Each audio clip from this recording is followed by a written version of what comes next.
is full of sad stories, and within it are people with big hearts.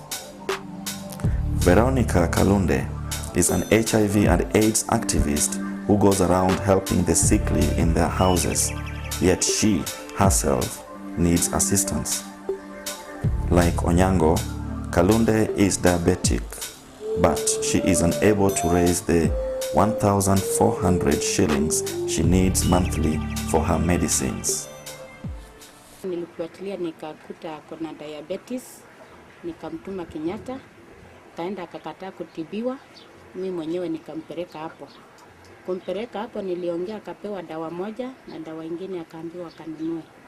Yule alikuja akapata hiyo dawa iko bei kali, alisema anunui sababu anajua bado atakufa sababu she is HIV positive, na akawacha hiyo dawa sababu ni very expensive.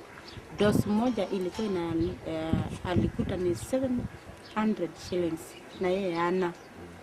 Kwa hivyo hiyo shida naona tayari inaendelea, na kusema kweli hatuoni kama tutatoboa kama serikali hivi. Even though she is an example of a few who somehow manage to survive. In Kibera, some people die in their houses for lack of money to obtain appropriate medication. This is according to Makau Mutiso, an elder who has lived here for more than 26 years.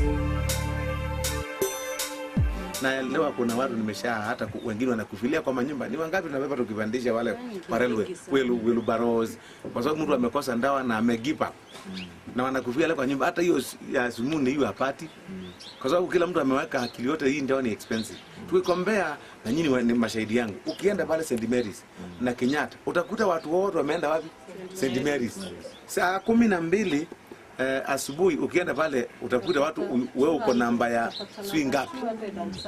Kwa hivyo inamaanisha ile ni hospitali ya mission, watu wamewacha ile ya government to the mission hospital kwa sababu kuna matatizo wameona upande huu, hawaridhiki na kile kinaendelea. Kwa hivyo naonelea hatuko in good terms kuhusu matibabu.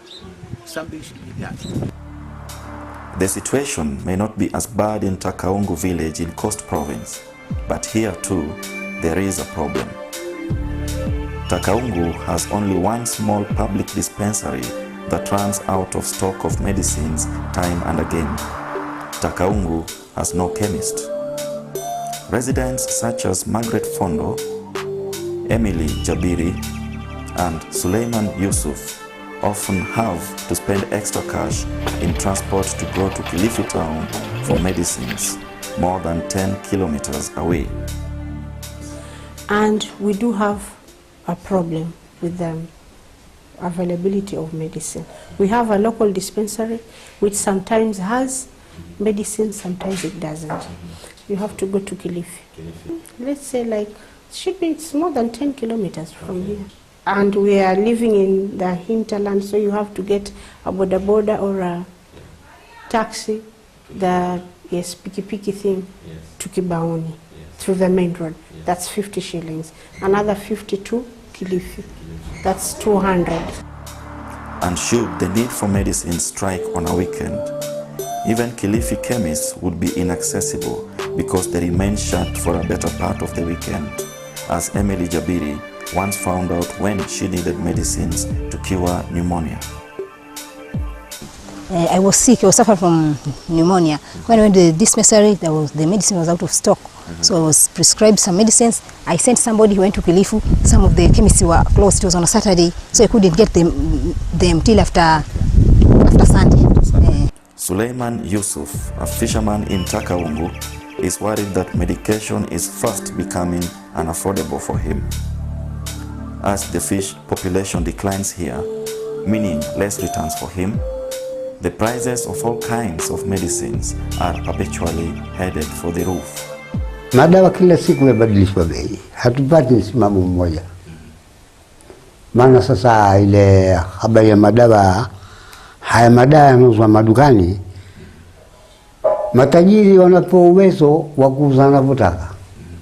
Maana utakwenda duka hii utaambiwa hapa Panadol ni shilingi 3. Utakwenda duka nyingine utaambiwa shilingi 4, utakwenda duka nyingine utaambiwa shilingi 5.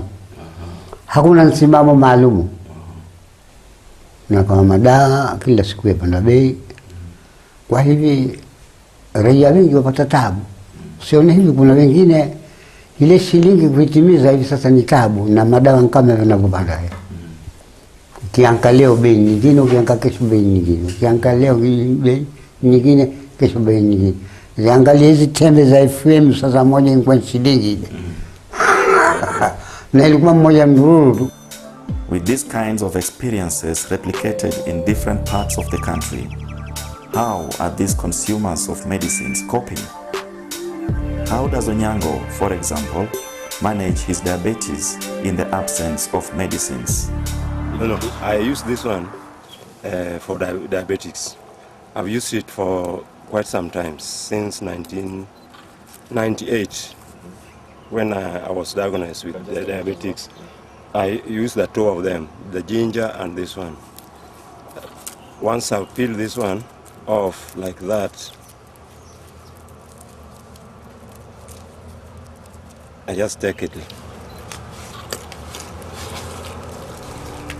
Yes, Onyango is convinced that chewing 8 cloves of garlic and a few bulbs of ginger every day controls the level of his blood sugar. He has also planted a few medicinal herbs in his compound, such as aloe vera, to take care of other ailments. People in this area, he asserts, are actually relying on herbs for treatment. This explains why Rose Jendeka's business in Kisumu town nearby is doing quite well, by her own admission. Jendeka sells processed herbal medicines at the main Kisumu bus terminus. The products, she says, move like hot cake.